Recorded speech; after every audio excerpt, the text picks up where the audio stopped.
Bom, se você não sabe, eu morei mais de 12 anos na China. E agora, até bem recente, eu recebi a notícia de que a China está voltando a abrir alguns vistos e facilitando um pouquinho para começar o retorno para lá. A pergunta que eu quero responder é: eu vou voltar a morar na China ou vou continuar aqui no Brasil?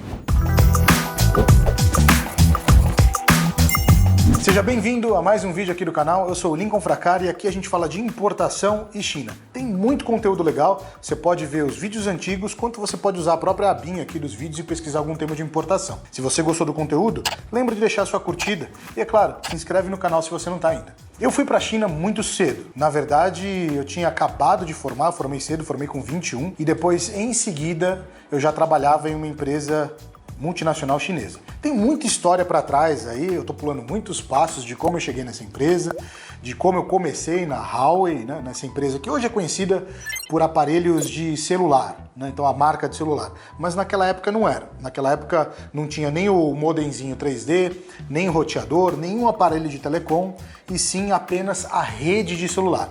A empresa veio para cá, para o Brasil, para montar infraestrutura para Vivo, para TIM, para Oi, para Claro, né, para outras operadoras em si naquela época, para expandir as redes. Eu trabalhei muito com rede 2G, a rede GSM, né? Hoje nem é muito mais popular aqui no Brasil. E o ponto, quando eu trabalhava lá, é claro que eu gostaria de viajar para a China e conhecer, foi o que eu fiz, fui para lá muito cedo e foram 12 anos por lá. É claro que eu vou pular bastante passo, mas eu vou contar de uma maneira aqui que conte se vale a pena ou não morar.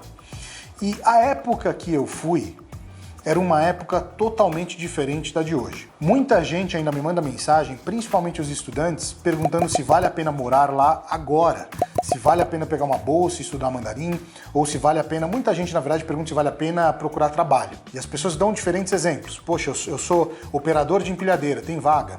Eu sou formado em desenvolvimento de software, tem vaga.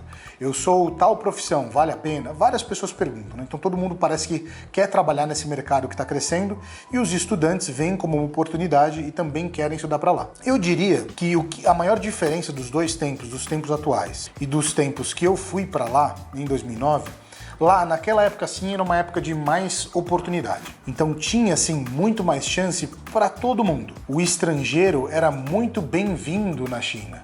Eles queriam ter mais estrangeiros. A política, na verdade, do presidente antigo, que não é o presidente o Xi Jinping, é o presidente atual, né? Naquela época era outro, era o Hu Jintao. E a missão do Hu Jintao era levar a China, deixar a China popular para o mundo.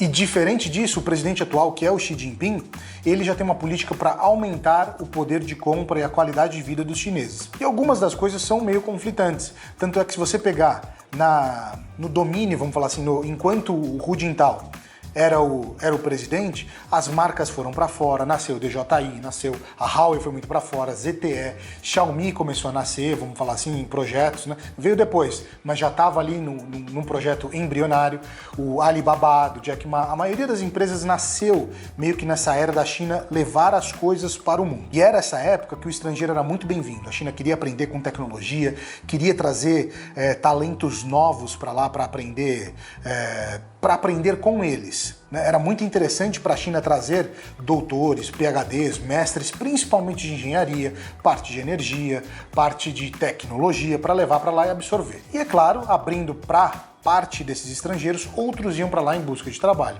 como trabalhar em empresas chinesas, trabalhar em empresas...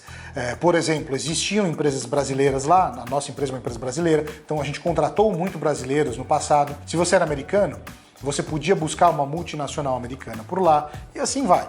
Era muito seleto de acordo com a cultura e a sua língua. Então, essa época, o estrangeiro era visto de uma maneira diferente que a de hoje. E o que é diferente de hoje? Primeiro, eu não vou entrar tanto em detalhes nesse aspecto, mas se você conversar com alguns chineses, e quando eu digo alguns, até uma maioria, da origem do vírus Covid, que vamos falar assim, parou a população inteira praticamente do mundo por quase 2 anos, muitos deles não vão falar que a origem do vírus é chinesa. Isso não é da cabeça do chinês que está pensando isso. Não é ele sozinho que teve essa conclusão. A maneira como foi exposta as notícias, a maneira como foi mostrada para eles o que estava acontecendo na China, para os chineses em si, foi que, eu vou contar alguns exemplos de que isso são verdades, tá? Que foram passados por lá. Existia um jogo de universitários antes na China, né? Um pouquinho antes do Covid estourar. E eles falaram que isso foi alguns soldados americanos né, soldados universitários, né, que foram lá para a China para proteger os Estados Unidos e as pessoas que estavam viajando, e essas pessoas estavam implementadas com os vírus,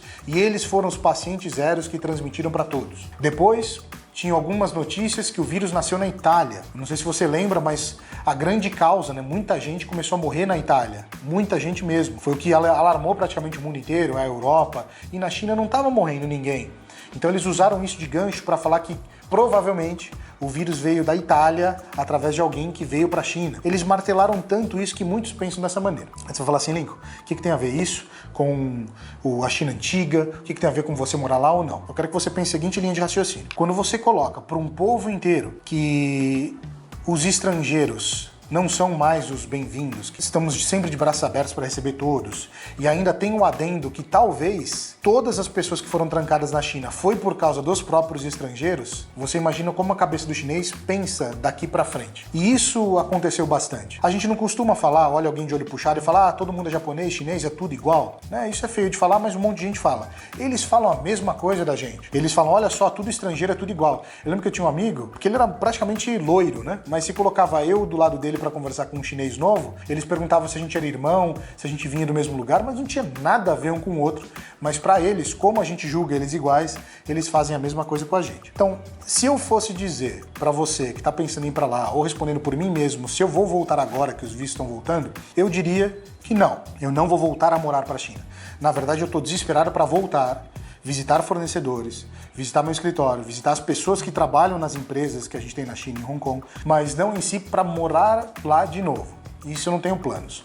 E grande parte disso, essa história eu podia contar em um vídeo de 2 horas aqui, porque tem vários passinhos, mas grande parte disso foi da maneira como os estrangeiros estavam sendo tratados, começando em 2018, 2019, começou a mudar bastante a política e teve uma debandada grande de estrangeiros. Tem até uns youtubers bem famosos que falam em inglês, que eles falam bastante mal até da China, de algumas políticas que eles fazem, eles expõem bastante isso. Eles não moram mais na China, moraram bastante tempo igual eu, mas eles não estão mais por lá. Então, pensando por esse lado, eu não fui para essa linha, porque eu acho que a China agregou muito para mim, eu gosto muito de lá, só que eu não moraria lá de novo, tanto porque as operações estão aqui no Brasil, da empresa toda, né? Quanto eu acho que esses problemas culturais, que hoje como estrangeiro é visto, vai ser diferente. Fora que eu não sei como vai se tornar, já está abrindo um pouquinho os vistos, mas eu não sei o que eles vão fazer exatamente para começar a atrair os estrangeiros de novo. A economia chinesa ficou bastante machucada com esses fechamentos, né? A política zero, mas assim, bastante afetada mesmo. Se muitos donos de fábricas, muitos pequenos empreendedores não sobreviveram. Mas é isso, pessoal. Algumas pessoas tinham perguntado isso para mim, já não foi a primeira vez. Eu espero ter deixado claro o porquê, espero ter te ensinado alguma coisa dessas diferenças culturais e até o próximo vídeo.